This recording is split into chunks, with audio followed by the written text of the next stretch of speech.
Hello guys, so in the last class we had spoken about mesocompounds and enantiomers and diastereomers. So now in today's class we'll be talking about axis of symmetry, and now we'll be learning about D and L configuration of the molecules.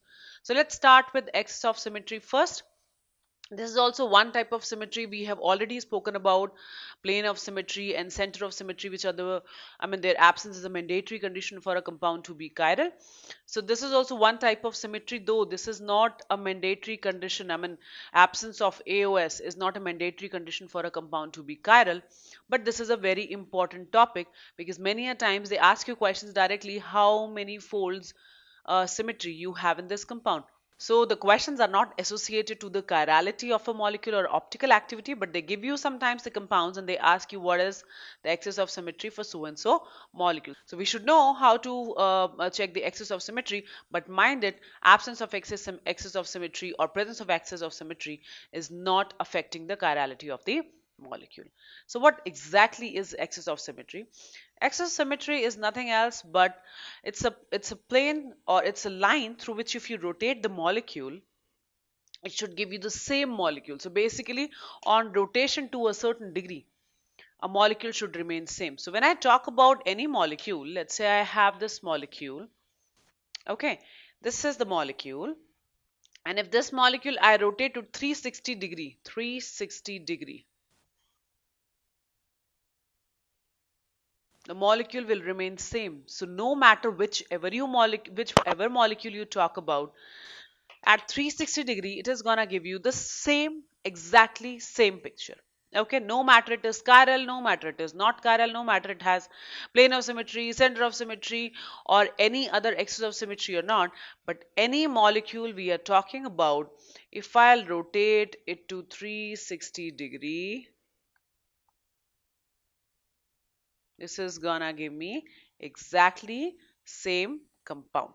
Okay, now lesser than 360, so basically 360 divided by n. So basically, what apart from 360 degree, what other angle you can rotate a molecule to from a certain line so that it gives you the exactly same compound is called as axis of symmetry. You take an axis, rotate it through that axis. Now that angle can be 180 degree, angle can be 120 degree, angle can be 30 degree, angle can be 60 degree. So whatever angle you rotate it to, and it gives you exactly same compound, that line is called as axis of symmetry. Okay, so let's see.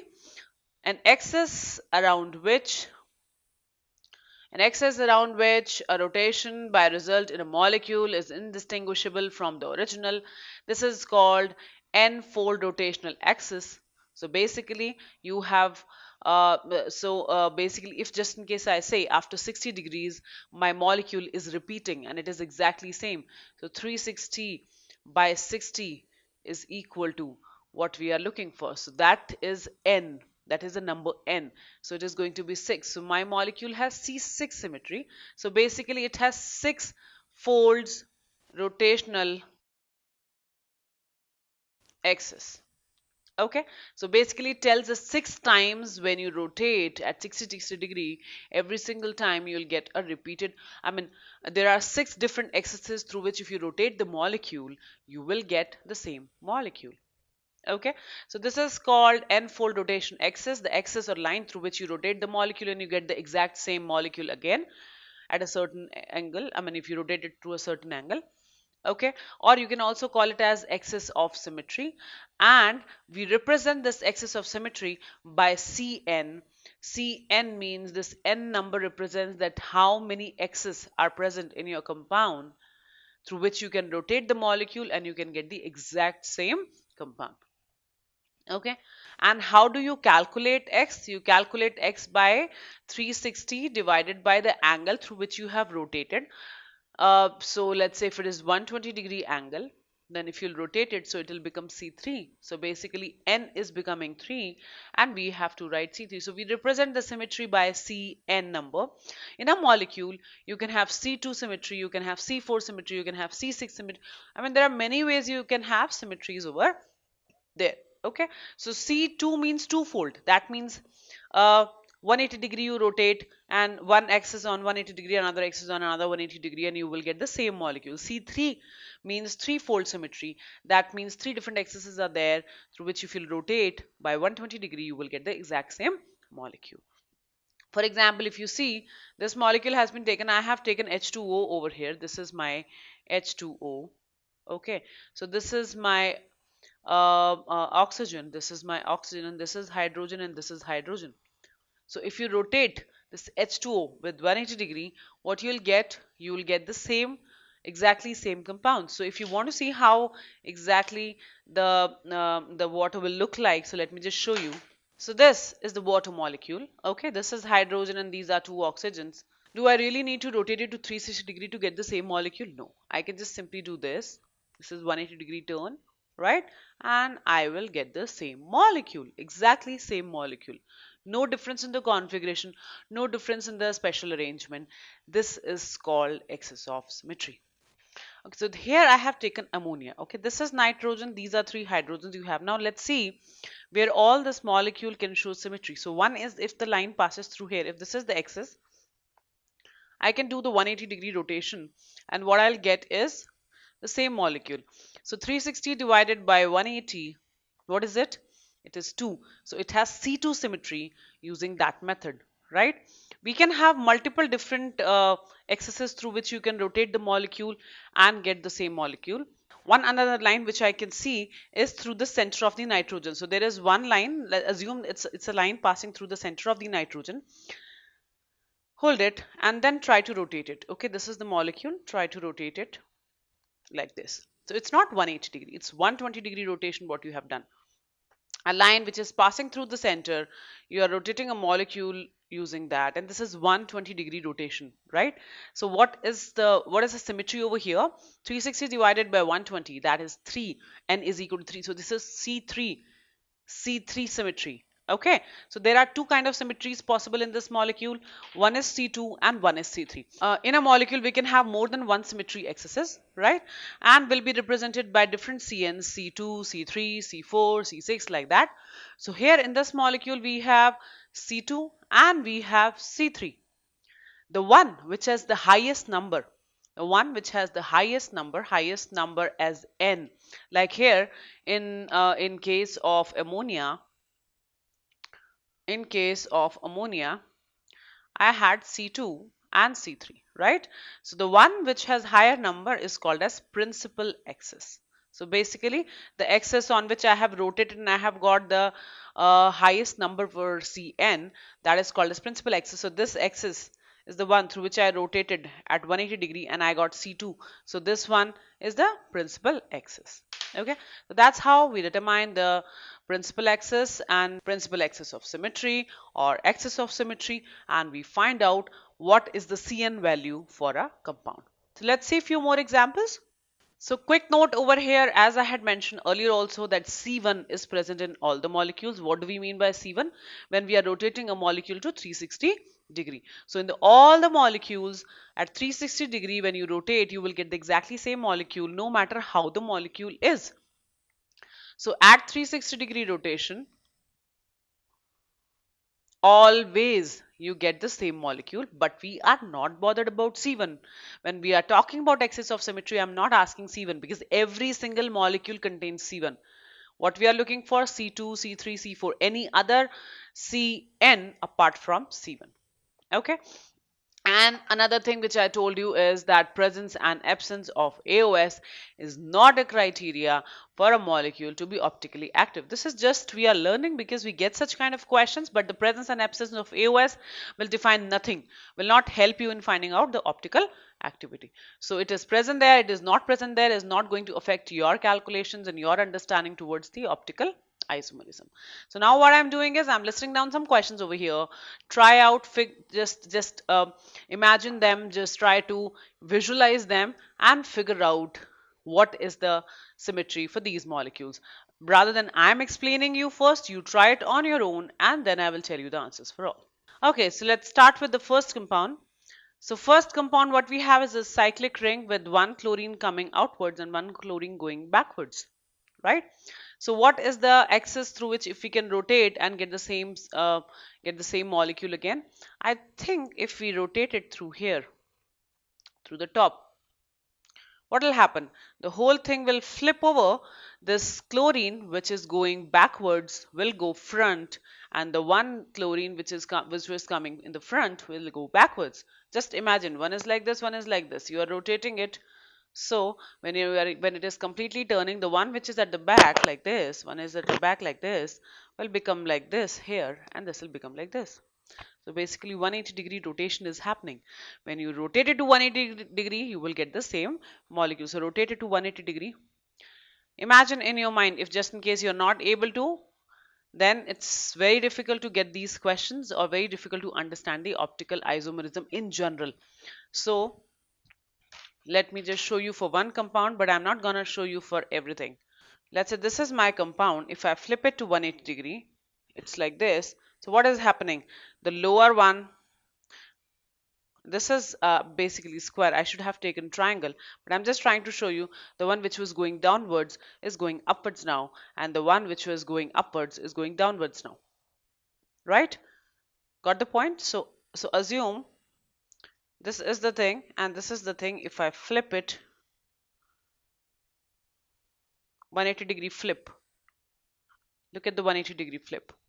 So it's forming the exactly same molecule. Okay. Now, so what kind of symmetry does it has? It has C2.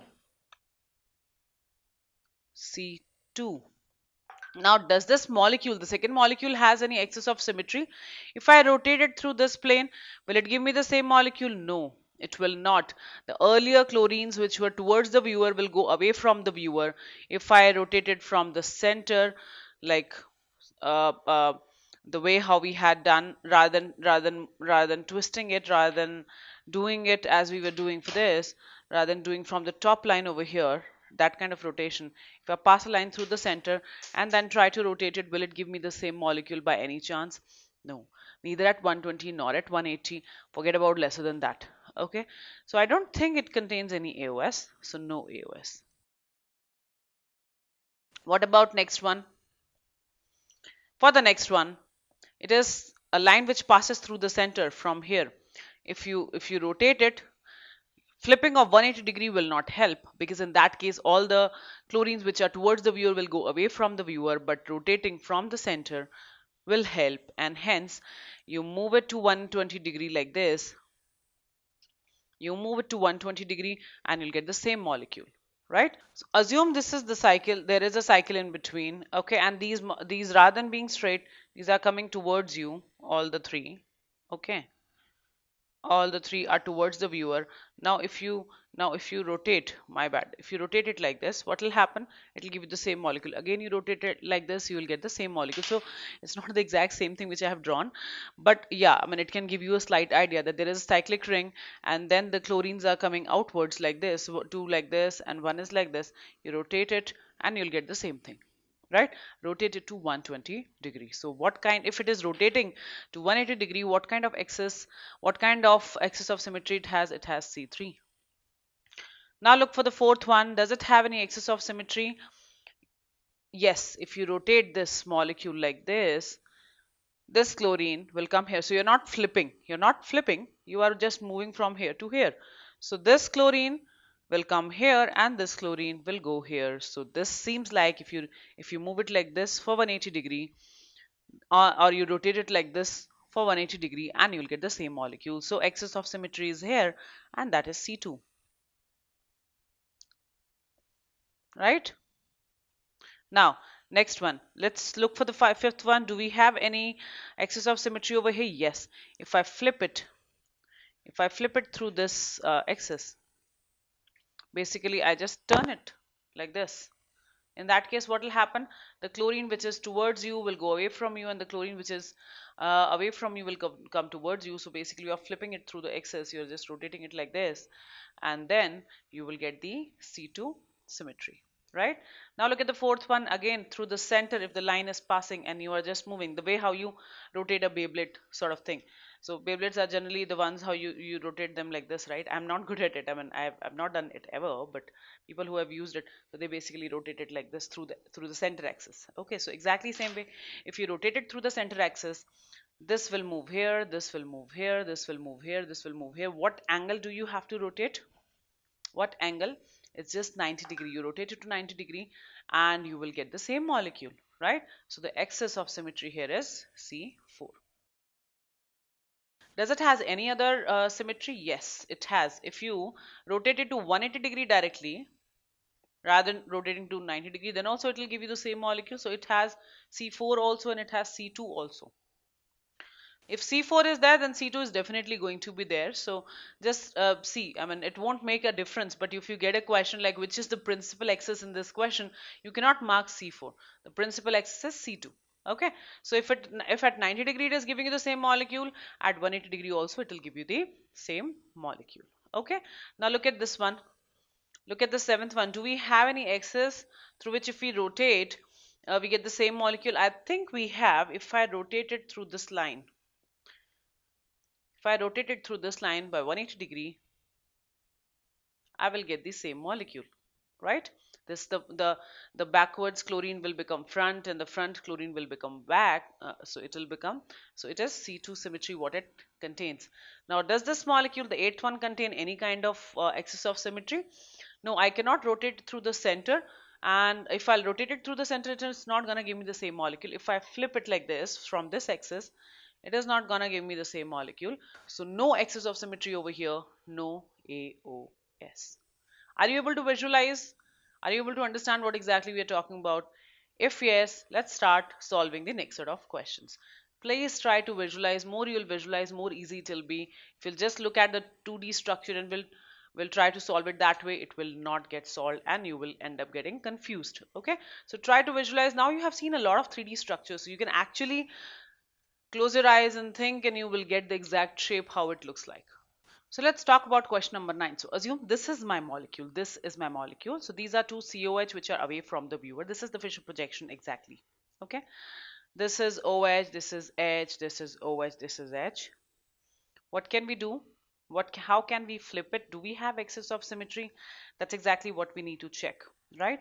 So if I just turn it like this, just look, here was my white ball. Okay, okay, take it hydrogen, and here was by another hydrogen.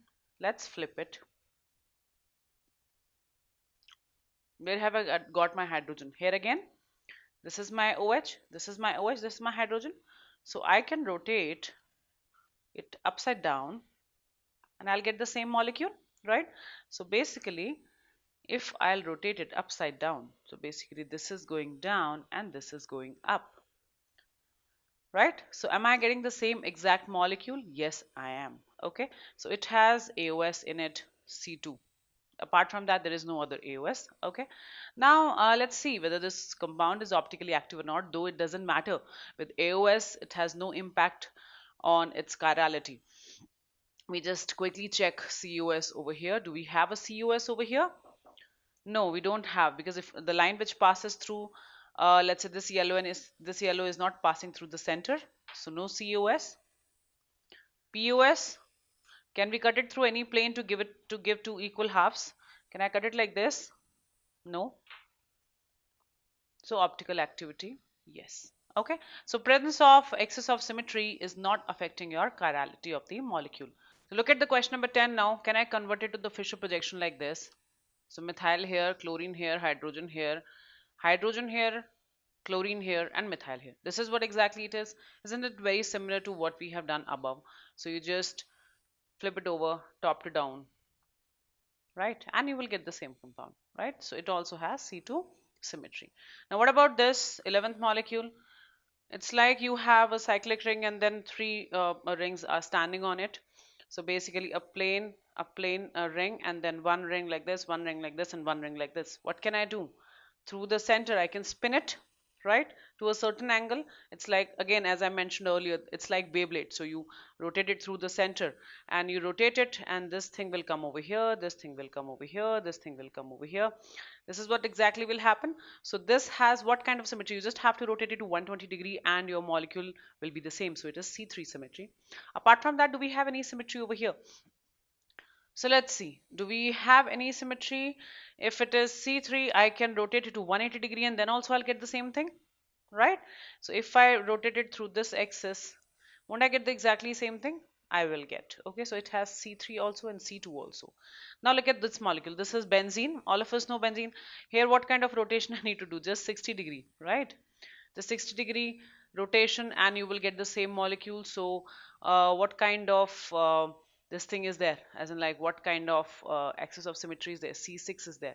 If C6 is there, then obviously you rotate it to 120-degree, then also it will be the same. So C6 is there, C3 is there, and C2 is there. Okay, now look at this molecule. Question number 13, does it possess any kind of symmetry? Okay, so if I rotate it through the center, basically I bring it up and down, will it make any difference? So basically I'm just rotating. Top is becoming bottom and bottom is becoming top. I'm not flipping, I'm moving like this.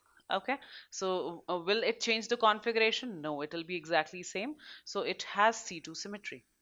Now, what about this compound? One is down away from the viewer, one is, two are away from the viewer and two are towards the viewer. So what can I do? I can flip it. I can flip it like this. I can rotate it. So basically, if two are moving outwards and two are going backwards, I will just flip the molecule like this. I will flip the molecule like this. The ones which were going away from the viewer will go towards the viewer. Okay, and the two which were going towards the viewer will go away from the viewer. So you just have to flip it like this, right? So you just flip it on this axis. On this axis, you just flip it and then you'll get the same thing. So axis of symmetry C2. I hope you are able to visualize what exactly I'm talking about.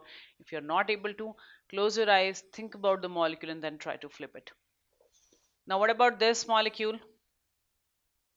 This molecule, two chlorines are towards the viewer, two chlorines are away from the viewer. Do this possess any kind of symmetry? First chain, two chlorines are going towards the viewer and two are going away from the viewer. What we have to do? Flip it sideways, right? And these two which were away from the viewer will go towards the viewer. So it's like this. I'll just show you with the one, okay? I'll not show you with the two, but it'll do the exact same thing. So I'll show you with an example. The example is not exactly the same thing, but will still help you in understanding. So let's say this is the cycle. Okay, two are the things. I'm not even taking two, I'm just taking one and assume the second one. So let's say this is the ring, this is away from the viewer, and this is towards the viewer. What can I do? I can flip it like this, and what it will become? The ones which are towards the viewer will go away from the viewer, the ones which are away from the viewer will go towards the viewer. So you just have to flip it like this, right? So it also has C2 symmetry. Now look at the 16th one. Does it have axis of symmetry? Yes. Through this axis you rotate it, basically bring you flip it like this. The chlorine which is away from the viewer will become towards the viewer. Same concept we had used over here, which is away from the viewer will go towards the viewer. The one which is towards the viewer will go away from the viewer. So you just have to flip it through this axis, right? And it has C2 symmetry. I hope you guys are getting it. Just in case if you're not able to understand anything, please ask me in the doubts class. This is important and you will get structures like this and you will have to visualize it. Now look at last few structures very quickly. Now let's see last few structures very quickly for AOS. So now in this molecule, question number 17, try out, think on your own and try whether this will show you the AOS or not. So what kind of molecule is it? It is like this. This is your molecule, right? So this ring which has been shown, this is bicyclo ring, it has been shown like this. And assume there is something standing on the top of it. So this is how it is. And there is something here, okay? And then on the top of it is oxygen.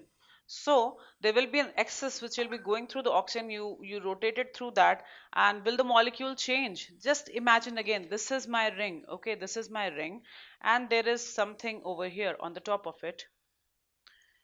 Okay, so something is here on the top of it, and then there is oxygen. Assume here is the oxygen.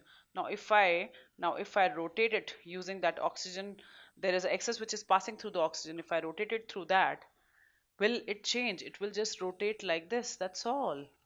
That's all will happen. Okay, so see, do we have excess of symmetry?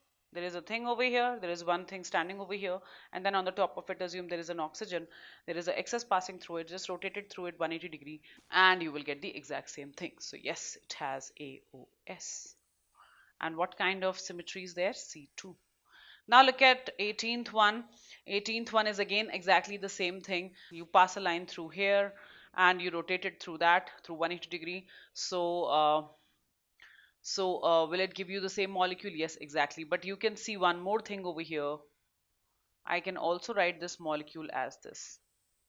This I had explained you in bicyclo. So this molecule can be written like this, right? So here you move it like this. You move it up, you move it down, you move it here. So won't it become same? So basically 180-degree angle. So it's basically three things coming out. You shift it here, you shift it there, and you shift it here. Rotate it like this, and you will get the same compound. So it has C3 excess, right? I think 18th and 19th are same, so let's ignore 19th one. But I hope you have got the 18th one. So 18th one have two excess of symmetry. One is through the line which is going vertically from this upper ring, okay, and then you rotate it to 180-degree, you'll get the same molecule, or you just move it to 120-degree like this, the exactly same way the Beyblade moves. Okay, so exactly same way if you do it, you will get the C3 symmetry. You can look at the molecule like this. This is how it is. It is like this. Okay, so you flip it here, and you flip it there, and you flip it here, 120-degree angle, and you'll get the same thing, right? So it has C3 and C2, both symmetries, both symmetries. Okay, so we are done here with AOS. Now in the next part, we'll be talking about D and L configuration, how to determine a compound is D or a compound is L just by looking at a picture, though it's not a very accurate way of naming a compound or telling the configuration, but still we have some hints which we can use, and then we can relate and we can give, okay, this compound is D and this compound is L. Okay, that is a kind of a relative configuration. We do not use it very often because many a times it comes wrong, but just in case for a very simple molecules like glucose, fructose and all that, if it is used, you will be able to relate and you will be able to understand why and how exactly it is written. Okay, so next is DNL.